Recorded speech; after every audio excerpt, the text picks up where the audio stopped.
وما خلقت الجن والإنس إلا ليعبدون. بسم الله. السلام عليكم ورحمة الله وبركاته.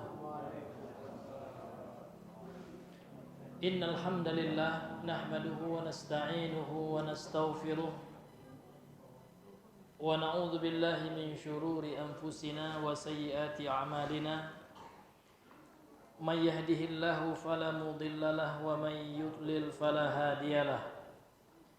أشهد أن لا إله إلا الله وحده لا شريك له وأشهد أن محمدا عبده ورسوله. اللهم صل وسلم وبارك على نبينا محمد وعلى آله وأصحابه ومن صار على نهجه وتمسك بسنته إلى يوم الدين. قال الله تعالى في محكم التنزيل: يا أيها الذين آمنوا اتقوا الله حق تقاته ولا تموتن إلا وأنتم مسلمون. أما بعد فإن أصدق الحديث كتاب الله وخير الهدي هدي محمد صلى الله عليه وسلم وشر الأمور محدثاتها فإن كل محدثة بدعة وكل بدعة ضلالة وكل ضلالة في النار. نسأل الله السلامة والعافية منها. Ma'asyiral muslimin wal muslimat rahimani wa rahimakumullah. Kembali kita bersyukur kepada Allah tabaraka wa taala, yang mana pada malam hari ini Allah subhanahu wa taala dengan rahmatnya yang tak terhingga, dengan karunia-Nya yang tak terbatas dan nikmat-Nya yang sangat banyak, Allah masih memberikan kepada kita nikmat-nikmat yang sangat besar. Di antaranya adalah nikmat yang paling agung, nikmat Islam, iman, dan di atas berusaha menempuh manhaj, tata cara beragamanya Rasulullah dan para sahabatnya sallallahu alaihi wasallam wa ridwanullah alaihi ajma'in. Maka ini adalah nikmat yang mesti kita syukuri terus menerus. Karena kalaulah bukan karena Allah, tentu kita tidak akan bisa memeluk agama Islam, tentu kita tidak akan bisa menjalani kehidupan ini dengan tetap beriman kepada Allah Subhanahu wa taala. Maka untuk itu, jadilah kita orang-orang yang cerdas. Jadilah kita orang-orang yang pintar menurut Allah Subhanahu wa taala, menurut Rasulnya tercinta Muhammad sallallahu alaihi wasallam. Karena ternyata orang-orang yang pintar itu, Bapak Ibu, bukanlah orang yang ahli yang memiliki deretan gelar akademis, memiliki profesor, doktor, PhD, ya, macam-macam. Ada juga yang desa, apa pula desa ya gelarnya. Macam-macam, Pak ya. Bukan itu yang pintar ternyata. Yang pintar itu sebagaimana diriwayatkan oleh sahabat Abdullah bin Umar, bahwasanya an Abdullah bin Umar radhiyallahu anhu, beliau berkata, kuntu ma'a Rasulillah sallallahu alaihi wasallam faja'ahu ar-rajulun fasallama alaihi faqal. Dahulu aku pernah bersama Rasul, kata Abdullah bin Umar. Jadi Abdullah ini anak Umar, Pak. Ya. Umar ini menikah dengan anak siapa, Pak? Anak sahabat juga. Ya. Anak lupa saya, Pak ya. Jadi memang seperti itu para sahabat itu. Mereka kalau punya anak, ya, mereka tidak segan-segan menawarkannya pada temannya gitu, Pak. Ya. Bahkan Rasulullah menikahkan dua anaknya Ummu Kulsum, ya, dengan Ruqayyah kepada Utsman ibn Affan. Meninggal anaknya yang pertama Ruqayyah, Pak ya. Dinikahkan dengan anak yang terakhirnya, menurut jumhur ahli sejarah, anak beliau yang terakhir itu, yang perempuan yang terakhir itu Ummu Kulsum. Makanya Utsman bin Affan mendapat gelar Dzu Nuraini. Dzu Nurain, ya, nur satu, nurain dua nur, ya, dua cahaya. Begitulah ya para sahabat. Bahkan Ali bin Abi Thalib kan sepupu Nabi, Pak. Menikah pertama dengan anak Rasulullah. Dia sepupu dinikahkan dengan anaknya Fatimah. Meninggal Fatimah karena Fatimah ini meninggal setelah Nabi meninggal 6 bulan. 6 bulan setelah Nabi meninggal pula Fatimah. Akhirnya apa? Fatimah dinikahkan dengan Umamah. Umamah ini masih ya cucu Rasulullah. Anak siapa ini, Pak? Anak Zainab. Zainab ya, ini anak perempuan Nabi yang paling besar. Punya anak di antara anaknya Umamah. Ya, Umamah ini cucu Nabi. Meninggal Fatimah dinikahi lagi oleh Ali bin Abi Thalib. Jadi ya mutar-mutar di situ. Namun boleh, Pak. Kenapa? Karena bukan mahram gitu. Ya.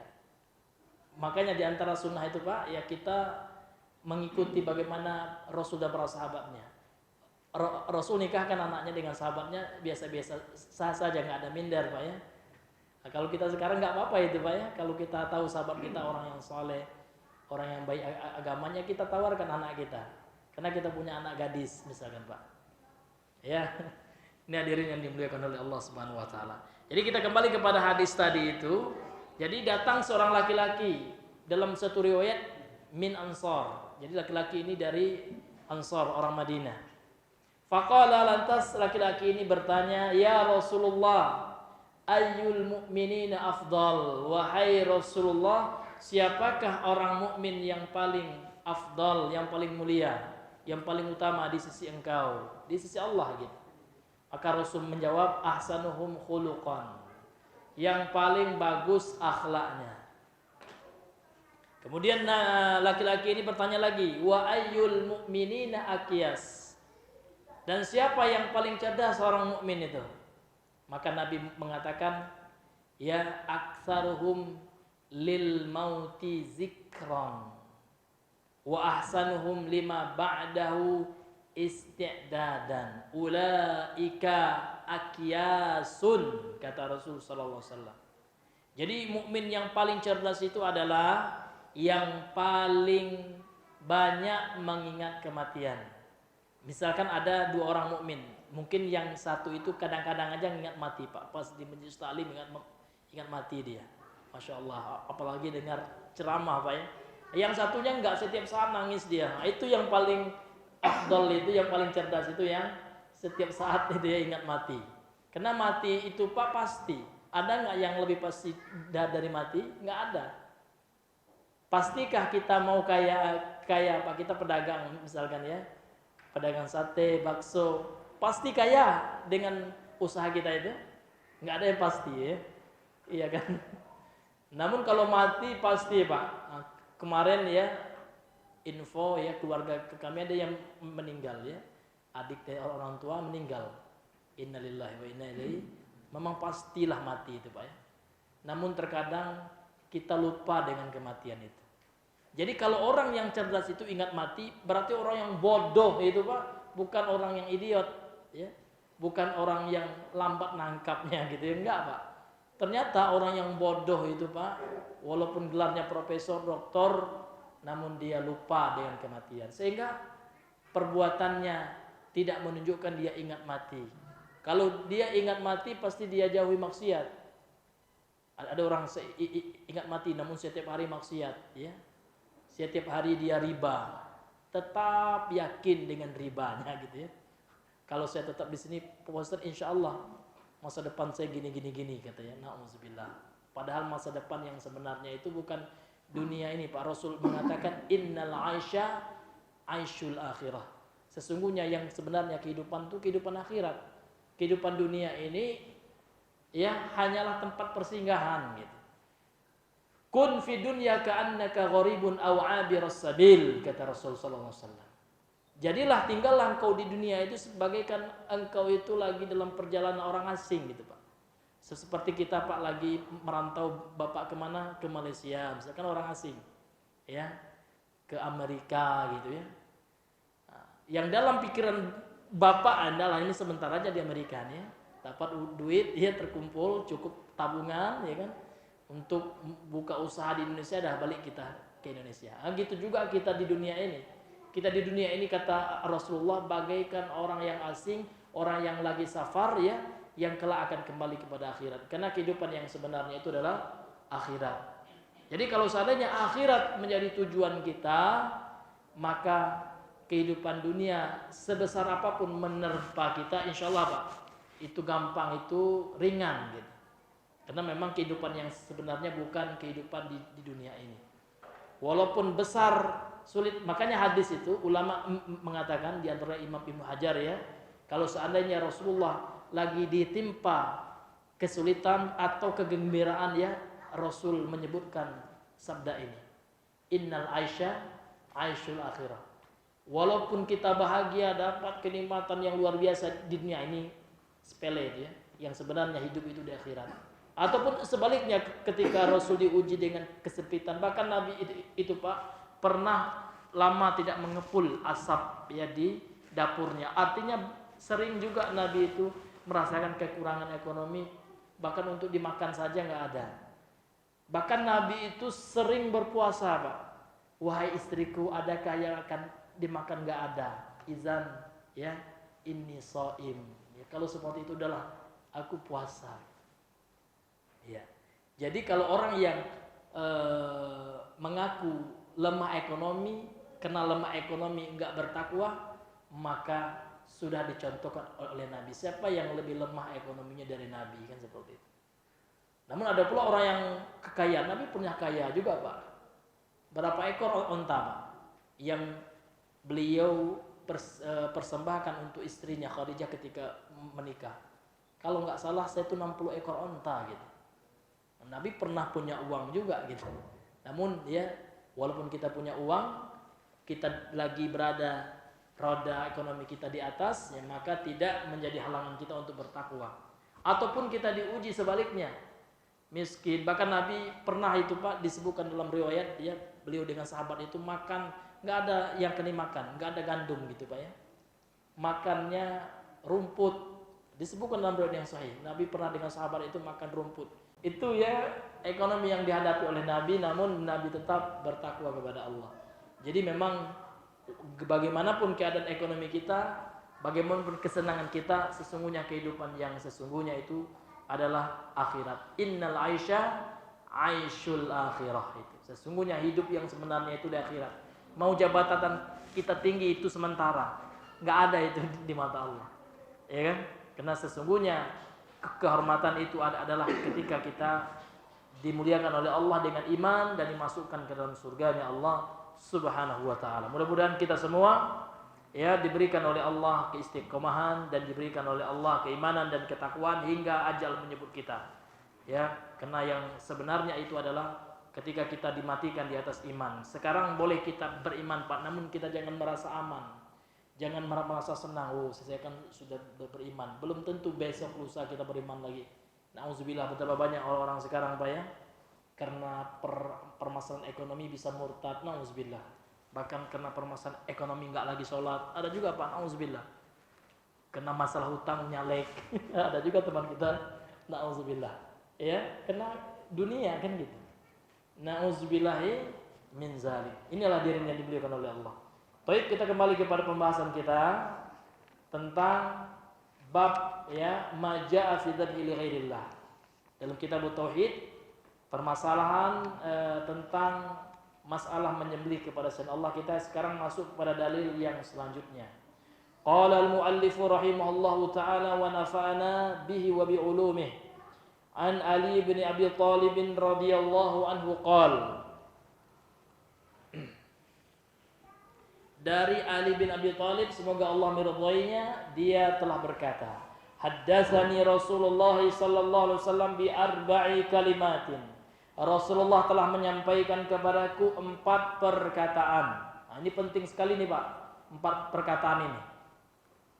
Karena disebutkan secara khusus menunjukkan ini adalah sesuatu yang sangat besar nilainya. Yang pertama, la'anallahu man zabaha li ghairillah. Allah telah melaknat. Ada 2 maknanya, bisa madhi, bisa doa. Karena doa itu kan yang akan datang. Jadi fi'il madhi dalam bahasa Arab penggunaannya 2. Boleh yang telah terjadi, boleh juga bentuknya doa. Contoh rahimahullah. Rahimah itu fi'il madhi. Namun maknanya doa, mustaqbal kan gitu, akan datang. Jadi ada dua maknanya nih. La'anallah, Allah itu melaknat siapa? Man zabah, siapa saja. Man di sini man mausul ya. Allazi maknanya. Boleh juga man di sini man syartiyah. Syaratnya siapa ya? Yang Allah laknat itu siapa kan gitu. Sehingga memberikan makna umum gitu Pak ya. La'anallahu, Allah melaknat man siapa saja zabaha li ghairillahi, menyembelih untuk selain Allah. Wa la'anallahu man la'ana walidayhi, dan Allah melaknat siapa saja yang melaknat orang tuanya. Di sini nanti dijelaskan oleh penulis ada dua maknanya. Yang pertama secara langsung. Jadi orang yang melaknat orang tuanya secara langsung itu hukumnya dosa besar. Itu bukan dosa kecil nih Pak. Karena di antara sesuatu dikatakan dosa besar kalau ya diancam dengan laknat. Di Al-Kabair kan dijelaskan. Sesuatu dosa dianggap sebagai dosa besar, syaratnya apa? Di antara syaratnya adalah diancam pelakunya dengan laknat. Jadi melaknat orang tua ini dosanya dosa besar, baik secara langsung atau ya dia menjadi sebab orang tuanya dilaknat oleh orang lain karena dia melaknat orang tua orang. Nah, dia laknat orang tua orang lain, lantas kemudian orang itu karena dia melaknat duluan dibalasnya. Ya kan? Ini termasuk dalam hadis ini. Kemudian yang ketiga, wala'anallahu man awa muhdisan, Allah melaknat orang yang melindungi. Awa ini artinya hama, melindungi. Hama yahmi ya. Juga maknanya dhamma yadhummu, yang merangkul gitu. Allah melaknat orang yang melindungi atau orang yang merangkul pelaku kejahatan, termasuk juga kata beliau nanti pelaku bid'ah. Karena pelaku bid'ah itu pelaku kejahatan juga Pak, kejahatan agama.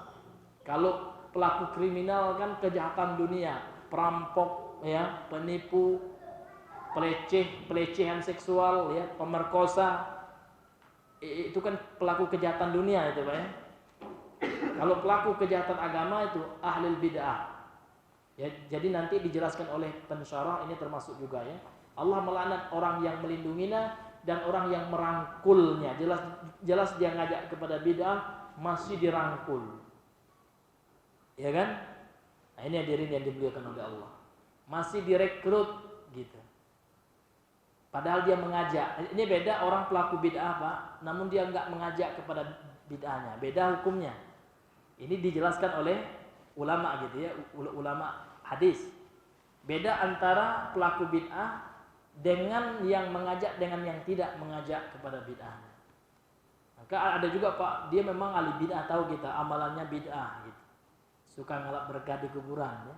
Nah, namun dia tidak pernah menganjurkan orang mengikutinya dan tidak pernah pula mempromosikan bid'ahnya. Ini orang yang seperti ini ulama mengatakan boleh mengambil hadis darinya. Tapi kalau bid'ah yang kedua, dia pelaku bid'ah sekaligus da'inya. Dia mengajak orang untuk mengamalkan bid'ah itu. Gitu. Ini nggak boleh. Ya, kalau hadis yang diriwayatkannya dhaif ya, dalam ilmu hadis seperti itu. Kemudian yang terakhir, wala'anallahu man ghayyara manaral ardi. Allah melaknat orang yang sengaja merubah patok tanah. Nah, untuk supaya apa Pak? Tanahnya lebih lebar gitu. Nah, ini bahaya, ini bukan dosa kecil rupanya. Walaupun Pak 1 mil 1 senti atau 1 milimeter. Walaupun sedikit sengaja, kecuali nggak sengaja, dia nggak tahu Pak. Nah, kalau nggak sengaja tidak dihukum Pak ya. Karena dia atas kejahilan, ma'zurun bil jahal kan gitu. Dia diberi uzur karena nggak tahu. Ini hadirin yang dimuliakan oleh Allah Subhanahu. Ini 4 perkataan ini. Jadi perkataan yang pertama itu yang menjadi dalil gitu.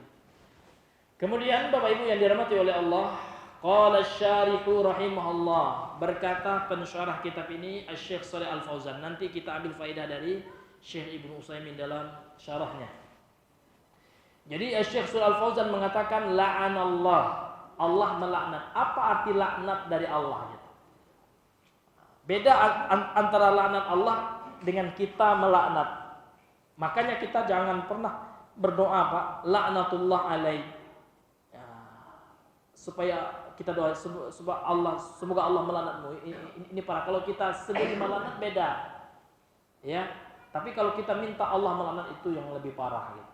Apa maksud al-laknatu minallah? Apa maksud laknat dari Allah? Maka beliau mengatakan at-tardu wal ib'ad. Yang dimaksud dengan laknat dari Allah adalah at-tardu, ditolak dan dijauhkan. Ya, penolakan dan penjauhan. Ditolak dari apa, Pak? Ditolak dari rahmat Allah. At-tardu min rahmatillah. Ditolak dari rahmat Allah. Wal bu'du an rahmatillah, dan jauh dari rahmat Allah. Jadi kalau ada orang mengatakan la'anallahu ala fulan misalnya, semoga Allah melaknat si fulan, itu maksudnya apa? Dia minta Allah cabut rahmat Allah, Allah tolak rahmat untuknya. Nauzubillah. Berarti dari dia beriman, iman itu rahmat Allah, Allah cabut imannya gitu. Nauzubillah. Dari Allah kasih dia rezeki berupa oksigen, enggak usah kasih oksigen, dia mati dia dari Allah gitu. Nauzubillah, ini parah Pak ya. Adapun laknat dari makhluk, ya dari kita, ini maknanya doa. Wa minal makhluqina as-sabbu wad du'a'u. Adapun laknat dari makhluk Allah, maknanya adalah celaan. Jadi orang melaknat seseorang itu, Pak, saya laknat kamu, laknatku atasmu, itu artinya celaanku gitu. Dan doa keburukan dariku. Tapi kalau dia bilang laknatullah alaik gitu ya, laknat Allah atasmu, ini lebih parah Pak. Artinya apa? Semoga Allah menjauhkanmu dari kasih sayangnya, supaya Allah tuh murka, benci kepadamu. Dan ternyata 4 hal ini bisa mendatangkan murka Allah dan dijauhkan dari rahmat Allah. Menunjukkan ini 4 hal yang besar, sesuatu yang haram hukumnya Pak, yang mesti kita jauhi. Itu masuk laknat.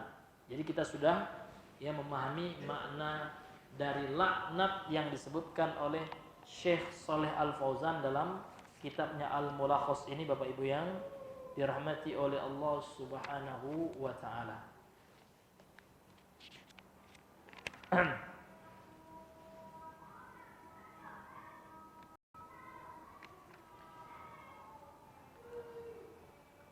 Kemudian Al-Imam Ibnu Utsaimin mengatakan dalam kitabnya ya Al-Qaul Mufid ini, wa idza qila, apabila dikatakan Allahumma an fulanan, ya Allah laknatlah si fulan.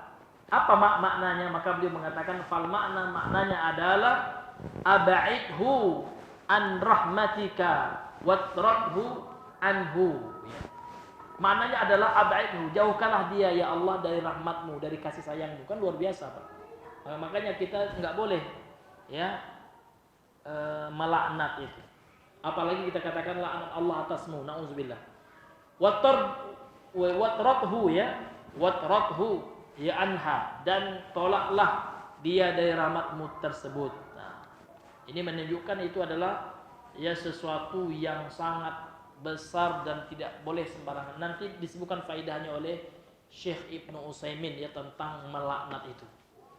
Kemudian ya la'anallahu, ya Allah melaknat siapa? Nah, yang pertama beliau jelaskan kepada kita, yang pertama man zabaha li ghairillah, bagi setiap orang yang menyembelih untuk selain Allah. Untuk selain Allah itu untuk apa aja, Pak? Minal asnam, baik itu berupa berhala-berhala. Jadi orang menyembelih, Pak, walaupun yang disembelihnya itu cicak gitu. Ataupun yang disembelihnya itu semut gitu. Iya, namun semut itu dia niatkan untuk ini ya selain Allah. Termasuk ini mendapatkan laknat Allah. Awil auliyai, atau untuk para wali. Kan banyak di Indonesia ini Pak, nauzubillah min zalik ya, orang-orang meyakini kuburan para wali itu keramat. Maka ada kuburan keramat, ada bahkan namanya keramat, kuburan keramat ada Pak. Iya. Kalau di apa di Lombok namanya apa Pak? Iya. Banyak ya. Ya, kalau di Sumbar yang tahu saya Pak ya. Iya, Burhanuddin ya. Karena Syekh Burhanuddin itu ya itu ulama gitu. Namun bukan beliau yang salah gitu ya. Namun orang-orang sekarang yang apa? Ghulu ya, yang melampaui batas terhadap beliau gitu.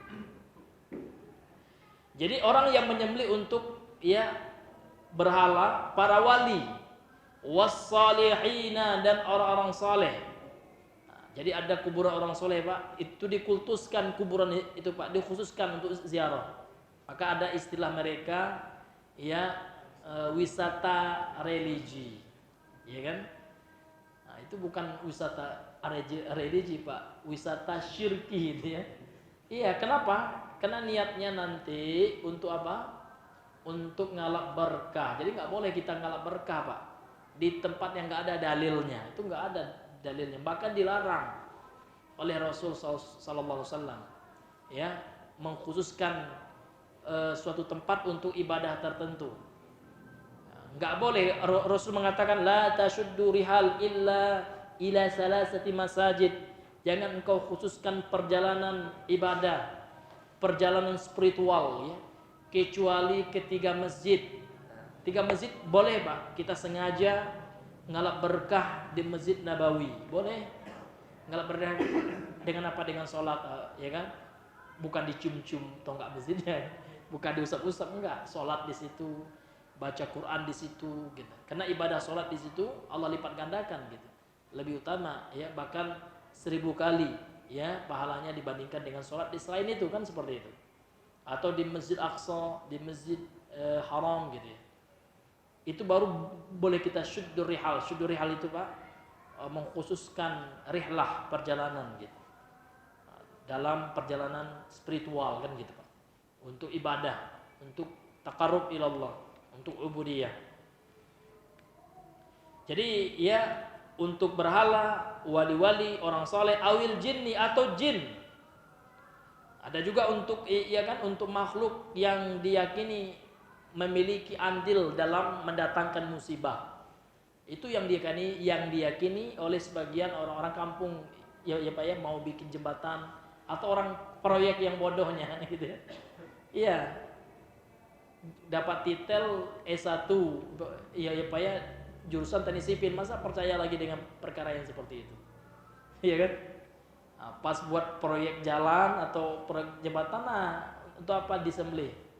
Ya kan? Supaya tidak makan korban katanya, supaya tidak minta tumbal ya, kita tumbalkan karena kambing ini katanya. Nah, itu kan ya sesuatu keyakinan yang salah gitu Pak. Dan ini dosanya dosa besar, ini luar biasa, laknat Allah ya. Ini bukan kata saya Pak ya, ini kata hadis ini ya, kita menyampaikan saja kan itu. Ini hadirin yang dimuliakan oleh Allah Subhanahu wa taala. Dan yang selainnya apa saja itu Pak ya. Kemudian yang kedua, la'anallah man la'ana walidaih. Allah melaknat bagi yang melaknat kedua orang tuanya. Wal muradu bihima, yang dimaksud dengan kedua orang tuanya di sini abuhu wa ummuhu, ayah dan ibunya. Kemudian wa in alau, kemudian yang di atasnya kakeknya, neneknya, ayah dari kakeknya, itu siapapun yang di atasnya itu Pak, ini termasuk gitu. Sawaun basyara la'anahuma, baik itu secara langsung dia melaknat kedua orang tuanya, au tasabbaba fihi, atau dia menyebabkan orang tuanya dilaknat gitu. Dia enggak melaknat orang tuanya, enggak, namun ternyata dia melaknat orang tua orang lain, kemudian orang itu balas, sehingga sebab dia melaknat orang tua temannya ya kan, dilaknat pula orang tuanya. Ini termasuk. Nah, ini termasuk bi an yal'ana walidai syakhsin, seperti dia melaknat kedua orang tua orang ya, seseorang, fayurda alaihi bil misli, kemudian dia balas dengan laknat yang semisal, yang sama, sehingga sebab dia melaknat orang tua orang lain, dilaknat orang tuanya akhirnya sama orang lain itu. Nah, ini juga termasuk mendapat laknat Allah, nauzubillah. Karena orang tua itu ya dimuliakan Pak, bukan dilaknat. Ketika orang tua melahirkan kita, berapa urat sarafnya yang putus itu, memeki-meki ibu kita Pak ya. Kita lihat istri kita lah yang lahir normal Pak ya. Kalau yang operasi memang sakit juga Pak. Namun karena dibus nggak terasa. Namun kita hukum Islami itu Pak alal aghlab ya. Ini kaidah. Hukum dalam Islam itu tolak ukurnya, barometernya adalah yang aghlab. Aghlab itu artinya yang mayoritas. Karena memang mayoritas zaman dahulu ya kan dengan normal gitu Pak ya. Jadi pas orang tua kita melahirkan kita Pak, itu luar biasa sakitnya ya, luar biasa. Maka sangat sedih orang tua yang orang tua kita mempertaruhkan nyawa kita pas kita lahir ya, kita durhakai orang tua kita. Bahkan ada juga anak Pak, ya kan, tega, ada saya lihat kisah Pak, anak tega dia Pak, orang tuanya disuruhnya mengolah ladangnya. Dia beli ini Pak, dia bagus, bahasanya bagus, sosopan, tapi orang tuanya Pak, ibu ya, bapak ibu, saya kasih uang ya kan, tolong dirawat ladang saya ya. Dia enak-enak di kota tinggal ya, orang tuanya disuruhnya ngurus ladang. Ini termasuk durhaka juga itu, ya kan? Seharusnya orang tuanya, bapak ibu di rumah saya yang di Jambi misalkan, bapak tinggal di situ ya kan, biar saya untuk ladang ini, dan dia ladang ini kalau hasilnya untuk ibu juga, itu yang bagus itu. Ini enggak, orang tuanya ya kan, dia menganggap sudah berjasa kali sama orang tuanya ya kan, saya kan biayai orang tua saya gini-gini. Enggak, ini termasuk durhaka juga itu Pak ya kan. Ada saya pernah lihat itu Pak ya, orang tuanya ditempatkannya di ladangnya ya kan, na'udzubillah min zalik. Ada juga kenyataan yang seperti itu Pak ya kan. Kemudian ya yang selanjutnya Allah melaknat man awa, wala'ana Allahu man awa muhdisan. Awa artinya apa? Ai dhamma. Dhamma itu arti merekrut gitu Pak ya. Merangkul. Karena dhamma ini juga berarti memeluk. Jadi tergantung konteks gitu. Wahama, hama itu melindungi. Hama yahmi himayatan, artinya melindungi. Jadi juga Allah melaknat orang yang melindungi pelaku kriminal. Jadi ada pelaku kriminal ini dicari polisi ini Pak ya, akan ditangkap, kita lindungi dia dengan alasan dia ini masih ponakan saya ini, walaupun dia gembong narkoba atau habis memperkosa anak orang, dibunuh pula habis itu, dirampok hartanya ya, karena merasa dekat dengan kita, masih ponakan kita, masih abang kita, kita lindungi, kita dapat laknat orang seperti itu. Ini bukan kata saya Pak ya. Jadi nggak boleh, siapapun yang berbuat kriminal nggak boleh dilindungi.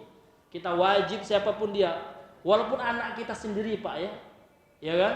Kalau dia kriminal, bawa dia ke tempat yang berwajib. Begitulah Islam. Jadi Islam nggak boleh yang seperti itu, KKN nama Pak ya. Ya, pentang-pentang anak dewe, pentang-pentang saudara dewe salah dilindungi, haram hukumnya, dapat laknat Allah itu. Ya kan, itu bukan kata saya Pak ya, ini kata Rasul SAW.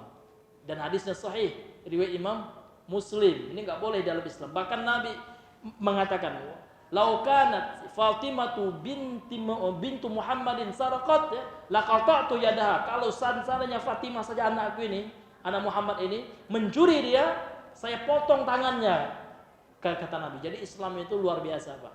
Tidak pernah Islam itu nepotisme. Ya kan? Bagaikan perumpamaan ya dalam bahasa Minang. Kalau tiba di paru jangan dikempiskan gitu. Jadi kampian gitu ya. Tiba di manto jangan dipiciangan itu. Berlaku adil kita. Gitu ya. Hanya hadirin yang dimuliakan oleh Allah Subhanahu wa taala. Kemudian beliau mengatakan bi kasri dal. Kalau dibaca muhdis ya, dalnya kasroh Pak ya. Ini maknanya adalah al-janiu. Maknanya adalah pelaku kriminal. Karena dalam bahasa Arab kriminalisme itu bahasa Arabnya jinayatan, ya, jinayah.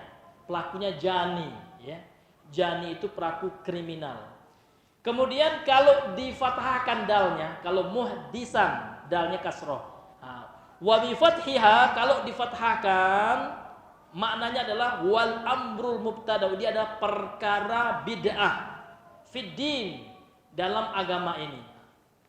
Jadi kalau dibaca man awa muhdasan artinya orang yang melindungi perbuatan bid'ah. Ini dapat laknat juga, Pak. Ya kan? Iya. Ini hadirin yang dimuliakan oleh Allah.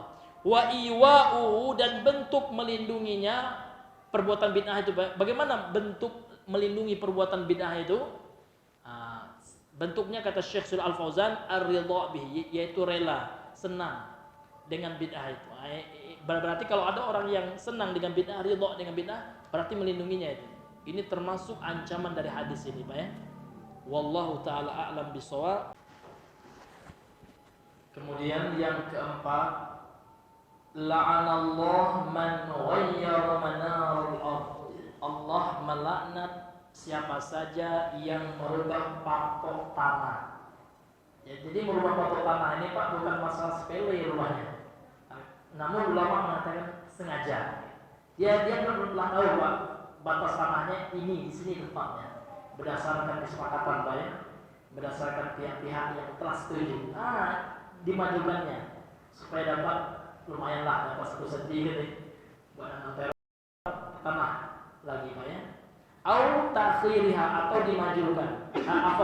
Bitakdimnya dimajukan atau dimundurkan. Takdim itu dimajukan ya. Karena ada jamak takdim, Pak ya. Jamak takdim itu dimajukan salatnya gitu. Yang jamak takdim asar zuhur, asar dimajukan, asar ke zuhur. Kalau takhir diakhirkan. Ini yang diberikan oleh Allah Subhanahu wa taala. Jadi 4 hal ini enggak boleh haram hukumnya, dosa besar. Yang pertama hukumnya syirik, yang pertama enggak diampuni oleh Allah kalau enggak bertobat. Yang pertama Allah melaknat orang menyembelih kepada selain Allah. Yang kedua hukumnya dosa besar, namun enggak sampai syirik, namun diancam. Ancaman Allah ini enggak main-main, Pak. Kalau Allah mengancam enggak sembarang ancam. Walaupun kita enggak boleh memastikan, pasti enggak. Namun boleh jadi terlaksanakan gitu. Tergantung kehendak Allah. Karena pelaku dosa besar selain dosa syirik, keadaannya di akhirat menurut Al-Quran dan Sunnah, menurut ahlu sunnah wal jamaah, ya, maka dia di bawah kehendak Allah. Kalau Allah mengendak, Allah laknat dia. Kemudian Bapak Ibu, kita masuk kepada al-ma'nal ijmali lil hadis, makna global dari hadis ini. Berkata Syekh Shalih Al Fauzan hafizahullah, yuhaddiru sallallahu alaihi wasallam ummatahu min 4 jara'im. Rasulullah sallallahu alaihi wasallam memperingati umatnya dengan 4 perbuatan kriminal, perbuatan dosa.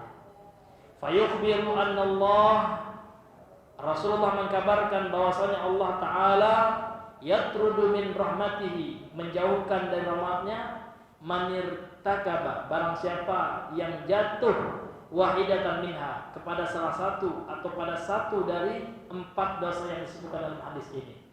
Al-ula, yang pertama, at-taqarrubu bidzabhi ila ghairillah, mendekatkan diri dengan menyembelih kepada selain Allah. Kenapa? Li'annahu sarfun bil ibadati ila ghairi mustahiqiha. Karena orang yang menyembelih kepada selain Allah itu berarti dia telah memalingkan ibadah kepada selain orang yang berhak mendapatkan ibadah itu, yakni kepada selain Allah. Karena yang berhak diibadahi secara benar hanyalah Allah Subhanahu wa taala. Kemudian yang kedua, man da'a ala walidayhi bil la'nati aw sabbahuma aw tasabbaba fi zalika bi an yasdura minhu zalika fi haqqi abawai syakhsin fayarudda alaihi zalika syakhsu bil misli.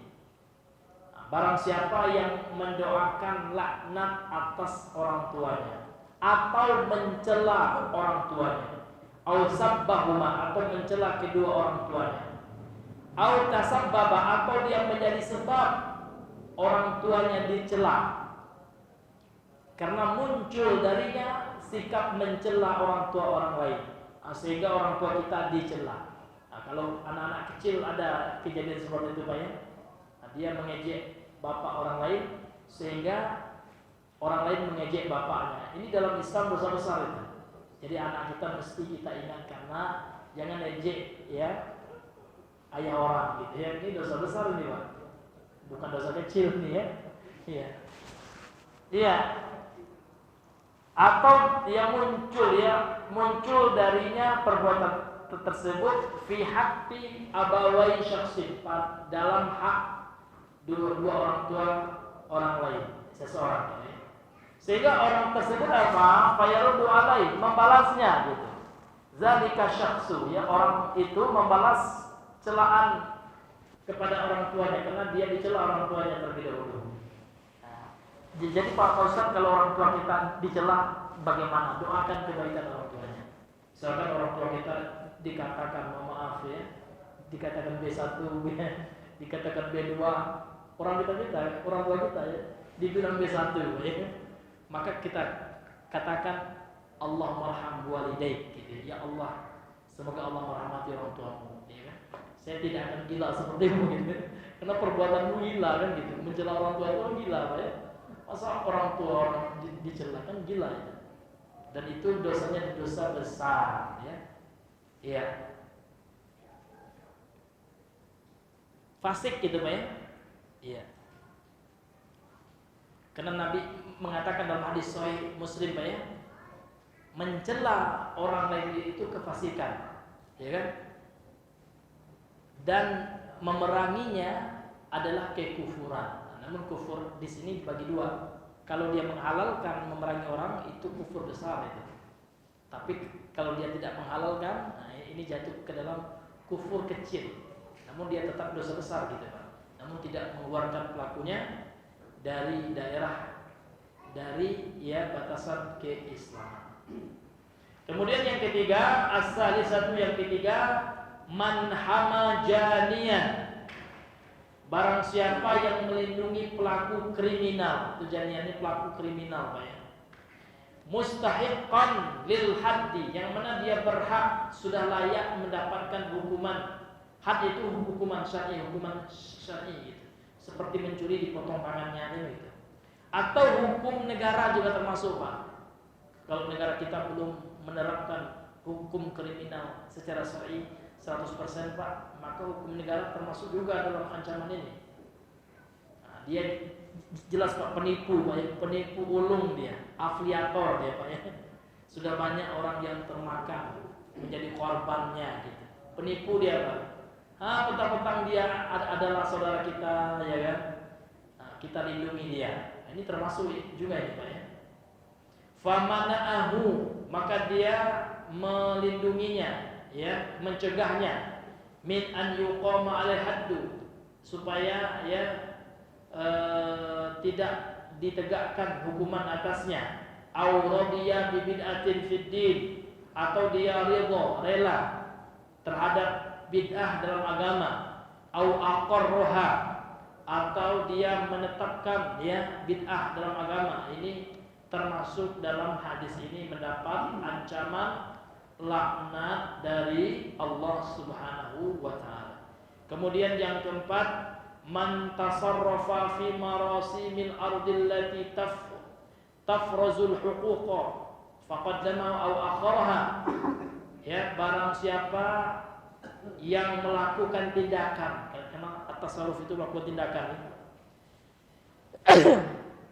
pada tanda-tanda ya, atau pada patok-patok tanah gitu. Nah, sehingga menyebabkan ada hak-hak yang tidak terlindungi, ada hak-hak yang terambil ya, tafrazul ya al-huquq, diambil, sehingga hak itu ada yang diambil hak orang gitu. Ada hak orang yang terzalimi, hak tanah orang yang diambil secara zalim. Faqaddamaha, kemudian dia majukan, au akhara, atau dia mundurkan patok tanah itu an makaniha, dari tempatnya. Fa insya'u dzalika iqtita'u syai'in min ardi ghairihi zulman, sehingga menyebabkan apa? Ada sedikit sepotong tanah ya dari tanah orang lain terambil secara zalim. Nah, maka ini termasuk ancaman laknat dari Allah Subhanahu wa taala. Nah, sehingga beliau di sini mengatakan munasabatul hadis lil bab, ya, kesesuaian hadis ini dari bab tentang menyembelih kepada selain Allah. Apa korelasi hadis ini? Maka beliau mengatakan anna fihi, sesungguhnya di dalam hadis ini dalilan, terdapat dalil ya, ala ghaladhi atau ghiladi ya tahrimi dzabhi li ghairillah. Besarnya dosa, haramnya ya menyembelih kepada selain Allah Subhanahu wa taala. Kenapa? Haitsu ketika inna fa'ilahu pelakunya awwalu man yastahiqu la'natullah. Yang pertama kali yang berhak mendapatkan laknat Allah. Karena dalam ayat ini dalam hadis ini Rasulullah mendahulukan yang mendapat laknat itu Pak siapa? Yang menyembelih kepada selain Allah. Didahulukan. Ini menunjukkan apa kata beliau? Menunjukkan ya bahwasanya menyembelih kepada selain Allah itu perbuatan haram yang sangat dahsyat dan yang sangat besar keharamannya. Kalau untuk itu hadirin yang dimuliakan oleh Allah, kita ya hendaknya berusaha menjauhkan diri kita dari menyembelih kepada selain Allah. Yang menyembelih itu hendaknya sesuatu yang Allah halalkan saja. Seperti menyembelih bisa jadi hukumnya sunnah muakkadah, korban. Dan daripada nyembelih buat rumah, ya atau untuk jalan atau untuk jembatan, lebih baik ya kan hewan itu kita gunakan untuk hari korban, enak ya, dapat pahala kita kan seperti itu. Atau menyembelih yang hukumnya mubah, atau mendapat sunnah kalau diniatkan untuk memberikan tamu, itu boleh ya. Ada tamu yang datang ya, daripada kepalanya ditanam untuk apa jembatan, lebih baik ya disembelih menyambut kedatangan keluarga kita atau teman kita, kita servis dia Pak ya. Ayo ya, karena qadarullah kamu besok datang ya kan, insyaallah ya saya nyembelih kambing untuk menyambutmu. Kan senang kali orang Pak ya, sekali-kali datang ya kan, dihidangkan daging kambing ya, kami guling lagi, wih masya Allah, dicampur dengan nasi basmati Pak ya, ya nasi biryani ya, nasi kubuli kan enak ya Pak ya. Tamunya merasa bahagia, kita dapat pahala. Itu kan termasuk ikram ya, ikram muslimin itu.